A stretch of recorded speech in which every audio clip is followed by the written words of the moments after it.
Voilà plusieurs semaines que le monde du football est secoué par une crise de gouvernance sans précédent à la FIFA. Et Dieu sait que cette institution en a connu des crises, des scandales de corruption, du trafic d'influence au fil des années.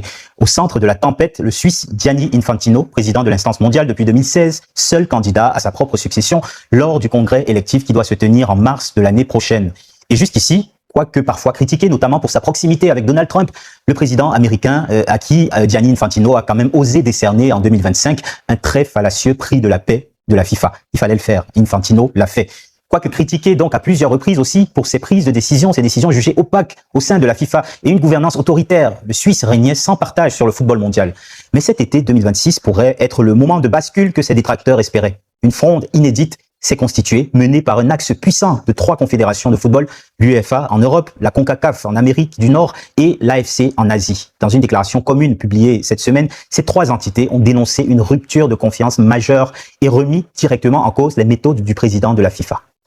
Les confédérations européennes, nord-américaines et asiatiques critiquent vertement le président de la FIFA sans jamais le nommer. Il ne s'agit pas de détenir ni d'exiger le pouvoir pour soi-même. C'est un devoir de service envers la famille du football qui nous le confie. Lorsque la confiance est trahie par la tromperie, lorsqu'un individu se place au-dessus de la collectivité qui lui a confié son autorité, ce devoir est abandonné. Alors, ce qui est reproché à Gianni Infantino, c'est un projet avorté, le FIFA Forward Enterprise. En gros, Infantino a tenté d'ouvrir le capital des activités commerciales du mondial à des investisseurs privés. Son objectif était de céder 20% des revenus commerciaux de la Coupe du Monde à un consortium d'investisseurs conduit par l'entreprise Thrive Capital de cet homme, le fonds d'investissement de Josh Kushner, le frère du gendre de Donald Trump. Le tout pour une valorisation de 20 milliards de dollars. Et pour convaincre les 211 fédérations membres de la FIFA, Gianni Infantino leur promettait un jackpot, 40 millions de dollars pour chacune d'entre elles. Même les fédérations européennes les plus riches ne cracheraient pas sur un tel magot. Mais la méthode ultra centralisée de ce montage financier, préparé totalement en dehors des circuits habituels et en l'absence totale aussi de consultation des confédérations, ont donc provoqué une véritable levée de bouclier. Alors, vous me direz peut-être, oui, mais pour les petites fédérations, c'est plutôt une bonne chose de recevoir 40 millions de dollars. Après tout, le football mondial est déjà dans une logique mercantiliste. Il est vrai que le A de FIFA n'implique absolument pas qu'il s'agisse d'une simple association sportive. C'est déjà une institution qui organise et contrôle la mise en valeur capitaliste du football, l'un des plus grands spectacles de masse de la planète, reconnaissons-le. La FIFA transforme déjà le jeu en marchandise via les droits de diffusion, le sponsoring, la billetterie, le merchandising, les transferts, les salaires aussi des joueurs toujours plus élevés. Le ballon est devenu une pure forme de capital fictif et de rente, on est d'accord. Et la réalité, c'est que Gianni Infantino n'est pas un dirigeant corrompu isolé. Il est un administrateur, l'administrateur de la bourgeoisie footballistique mondiale. Ce projet, qui prévoyait de céder une part des droits commerciaux de la Coupe du Monde à des fonds privés, n'est pas seulement une dérive, c'est la logique même du capital qui pousse à la privatisation progressive de tout ce qui peut produire de la plus-value.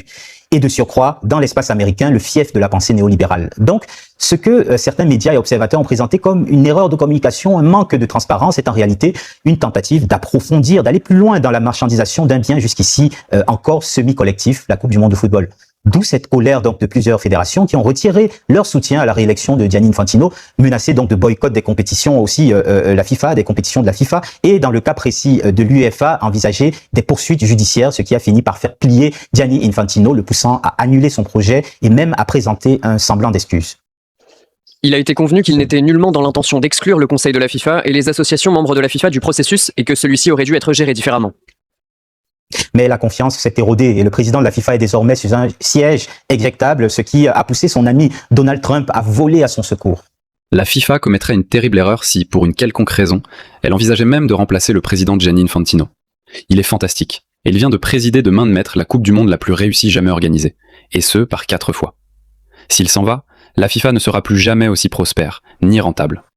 À ce rendez-vous manqué avec le grand capital américain, il faut ajouter la démission fracassante de son conseiller principal, Carlos Cordeiro, rajouter aussi des révélations embarrassantes sur des règlements financiers passés lorsqu'il était à l'UEFA. Il faut rajouter enfin des récentes révélations du journal anglais The Telegraph sur une liaison présumée entre le président de la FIFA et une ancienne employée de l'UEFA durant ce même passage au sein de l'instance européenne. Cette autre affaire se serait soldée par le paiement d'une indemnité de départ de 175 000 € pour cette ancienne employée. Alors, je vous entends déjà me poser la question. Et l'Afrique dans tout cela? Où se situe-t-elle? Eh bien, au moment où 3 continents tournent le dos au système opaque d'Infantino, force est de constater que l'Afrique est devenue littéralement sa citadelle imprenable. Nous avons voulu comprendre les ressorts de ce soutien africain accordé au président de la FIFA sur le continent africain. Voici les explications du journaliste et docteur en sociologie Hervé Kouamo. c'est un président, il ne faut pas oublier, qui est élu par les présidents de fédération. Donc, sur les 211 fédérations que représente la FIFA, chaque fédération a le même poids électoral, peu importe le poids financier, peu importe le marché, c'est le même poids électoral. Donc, effectivement, il vaut mieux avoir des affiliés dont on est certain plutôt que d'avoir des gens avec lesquels on compose. Or, c'est beaucoup plus facile de s'imposer en Afrique. Pourquoi? Parce que depuis que Gianni Infantino est arrivé, les programmes FIFA Forward sont des programmes de financement du sport qui sont attribués aux fédérations sans qu'il y ait un véritable contrôle de l'argent qui est alloué. Donc, c'est cette façon de redistribution qui leur permet à la fois d'avoir des affiliés, mais de les tenir aussi au cas où ils lèveraient un petit peu la tête pour manifester quelque chose. Et tout ça, ça arrive dans les 10 années de la gestion de Infantino. Il a affaibli la CAF, parce qu'il ne faut pas oublier qu'au moment où il arrive, le président de la CAF, c'est Issa Hayatou, qui ne l'a pas choisi au moment de l'élection, et il s'arrange pour le faire partir, mais je trouve qu'on s'est arrangé pour affaiblir quand même la CAF, parce que la CAF avait un contrat avec un minimum garanti de 1 milliard de dollars, si mes souvenirs sont bons, contrat qu'il fait que la CAF annule sous ses conseils. Et donc, finalement, on se retrouve avec une confédération africaine de football aux finances exemptes, puisque entre-temps, les dotations de compétition ont augmenté, et donc forcément un peu plus dépendante de l'argent de la FIFA. Donc, effectivement, la FIFA a une emprise beaucoup plus importante sur l'Afrique. Et donc, dès les premiers jours du scandale autour du projet abandonné FIFA Forward Enterprise, une véritable chaîne de solidarité s'est organisée en Afrique. Avant même la réunion officielle du comité exécutif de la CAF, 5 des dirigeants du football les plus influents du continent sont montés au créneau pour apporter leur soutien franc et direct au président de la FIFA. Il s'agit de Fouzi Lekia, le vice-président de la CAF et homme fort du football marocain, l'Égyptien Hani Abo Rida, le Nigérien Hamidou Djibrila, le Mauritanien Ahmad Yahya, et tous des membres du puissant conseil de la FIFA. Il y a également le soutien de Véron Mosengo Omba, ancien secrétaire général de la CAF et aujourd'hui à la tête de la Fédération congolaise de football, proche historique d'Infantino depuis leurs études en Suisse. C'est donc dans des déclarations autant étrangement similaires que toutes ces personnes ont salué le retrait du projet controversé tout en renouvelant leur confiance aveugle, je les cite, à Infantino. Un positionnement très stratégique comme nous l'a confié Hervé Kouamo. Ce sont les électeurs du président de la FIFA. Donc, d'une certaine façon, il faut quand même les préserver. Et on les tient par ces éléments. Parce que dans la description, effectivement, Véron Mosengo a démissionné du secrétaire de la CAF, mais c'est pour aller devenir président de la Fédération congolaise de football, RD Congo. Donc, d'une certaine façon, candidat potentiel à la succession de Patrice Motsepe, le président actuel de la CAF. Donc, en fait, on se retrouve dans une situation où, effectivement, je n'irai pas jusqu'à faire comme du Romain Molina en disant que c'est de la grande mafia, mais c'est un système dans lequel chacun se tient. Et j'allais dire, plus on vous tient, plus vous avez des chances de grimper parce que, en réalité, vous n'êtes plus un danger pour qui que ce soit. Et donc, l'Afrique, c'est facile. L'Afrique, c'est un terrain plus fertile parce que l'Afrique ne produit pas par elle-même des capacités financières permettant de produire de la ressource. Et la deuxième partie, c'est que aujourd'hui, avec les lois FIFA, on peut être une fédération qui ne travaille pas localement, mais qui a une équipe nationale d'un bon niveau. Et donc, entre les différentes subventions, les différents prize money, parce qu'on s'est qualifié pour la Coupe du Monde, parce qu'on a fait une bonne CAN, ça fait que, et puis souvent pour les présidents, tous les perdièmes liés aux commissions qui sont créées au niveau international, c'est cette situation dans laquelle on se retrouve, dans laquelle chacun tient un petit peu sur chacun, et le président de la FIFA sait sur quelle fédération il peut appuyer au cas où il a besoin d'avoir des voix. Voilà, on a donc 5 des 7 pays africains siégeant au Conseil de la FIFA qui prennent publiquement position pour le Suisse. Et cet élan s'est concrétisé lors de la réunion de la CAF à Rabat où le comité exécutif a réaffirmé à l'unanimité son soutien à Gianni Infantino sous la houlette d'un autre grand ami du Suisse, le président de la CAF, Patrice Motsepe, le Sud-Africain, qui n'a pas manqué de louer les mérites d'un ami loyal. Nous avons pris la décision de le soutenir, et moi, personnellement, je soutiens Infantino. Ce n'est pas seulement un bon ami, c'est un ami loyal. Il est loyal envers l'Afrique. Et encore une fois, je viens d'un milieu différent, où, lorsque les gens ont été loyaux envers vous, vous ne leur plantez jamais un couteau dans le dos. On ne fait jamais ça. Et comme je l'ai dit, pouvoir aider en Afrique, c'est ce qui me passionne. La FIFA n'a pas besoin de moi, donc personne ne pourra me convaincre de changer d'avis sur ces sujets.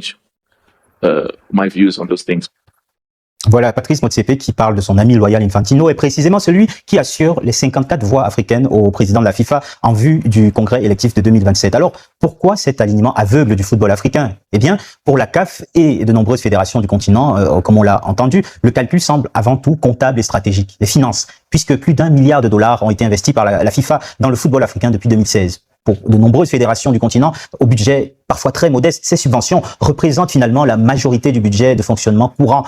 Mais pour comprendre pourquoi certains Africains s'obstinent à soutenir Gianni Infantino alors que 3 continents réclament sa tête, il faut remonter en arrière et revoir l'histoire controversée de ce dirigeant avec l'Afrique. En fait, dès 2017, Gianni Infantino, qui avait remplacé Sepp Blatter 1 an plus tôt, a manœuvré en coulisses pour faire tomber le patriarche Issa Hayatou et installer le malgache Ahmad à la tête de la CAF.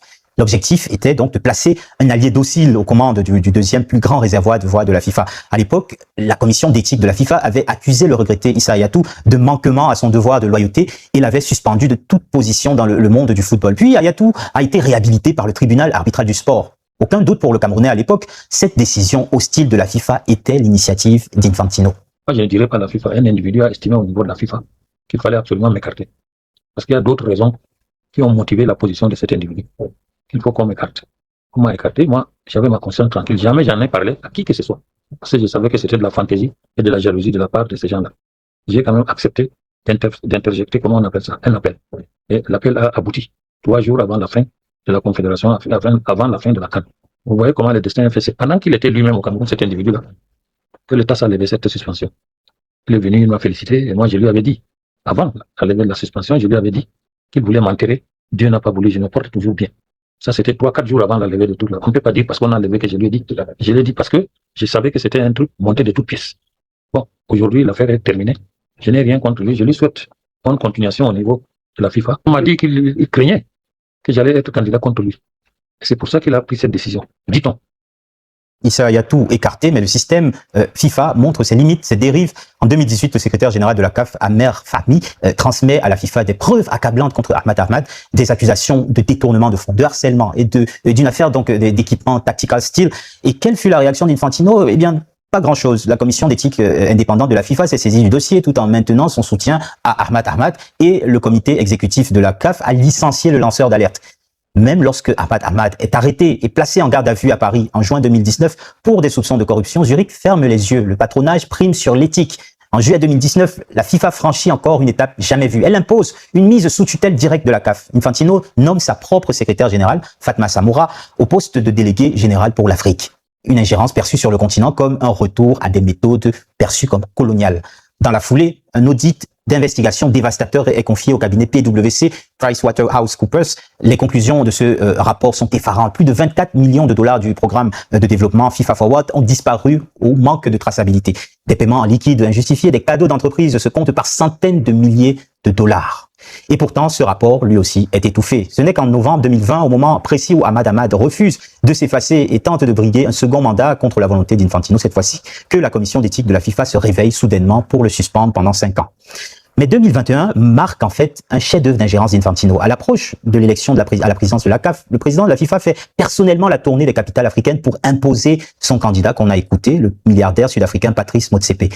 Lors d'une réunion au sommet orchestré à Rabat, Infantino tord le bras de 3 autres candidats déclarés, Jacques Anouma, Augustin Senghor et Ahmed Ould Yahya, en échange du retrait de leur candidature au profit de Motsepe. Ils se voient distribuer des postes de vice-président. On a donc droit à une élection sans opposition, un débat démocratique neutralisé, une CAF sous contrôle direct de la FIFA.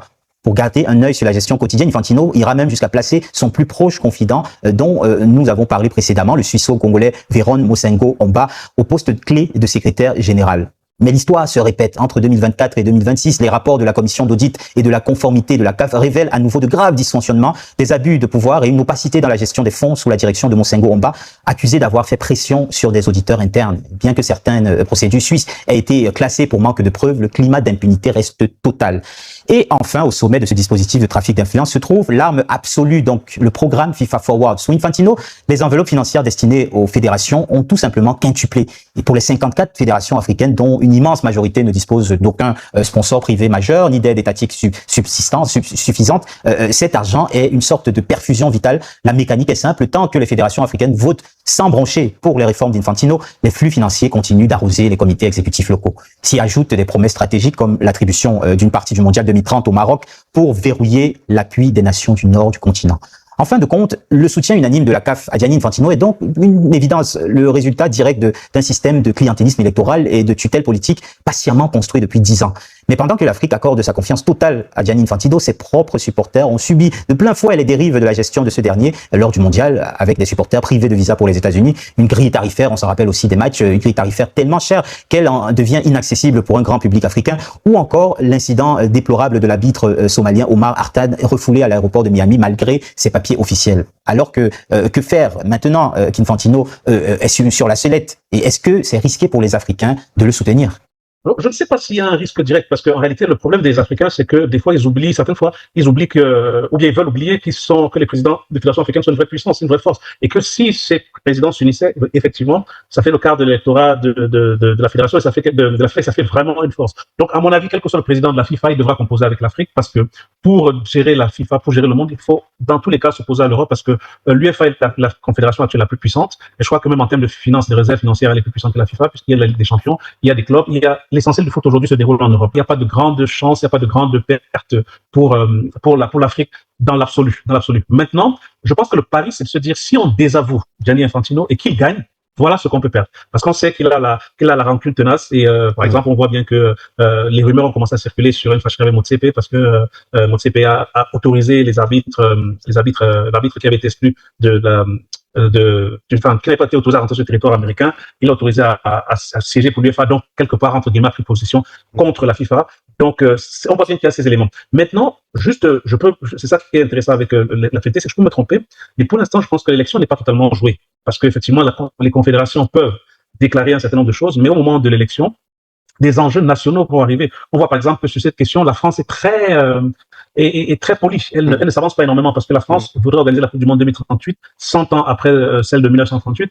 Donc ça fait que on essaye de ménager un petit peu Gianni, en tout cas sur le plan médiatique. Faudrait attention que la France ne fait pas partie, la fédération française ne fait pas partie de celles qui attaquent le plus Gianni. Et je pense que beaucoup de fédérations dans le monde vont se retrouver avec des enjeux comme ça, individuels, qui organiser une compétition, qui attendent une subvention. Et donc l'élection n'est pas totalement jouée dans cette élection où celui qui dirige a les manettes, connaît les situations de chaque fédération et sait comment se faire aider. Alors, quoi qu'il en soit, en se liant ainsi au destin de Gianni Infantino, les instances africaines font le pari de la loyauté financière. Mais en cas de chute ou de débarquement du patron de la FIFA sous la pression des autres continents, le football africain ne va-t-il pas se retrouver finalement du mauvais côté de l'histoire et isolé des instances mondiales? C'est toute la question que la CAF devra se poser, car, comme le dit une ancienne sagesse de chez nous, l'arbre qui cache la forêt finit toujours par tomber et celui qui s'y agrippe s'écrase avec lui. À force de protéger un homme plutôt que de défendre l'institution, la CAF risque de se retrouver broyée lorsque l'histoire décidera enfin d'abattre l'arbre.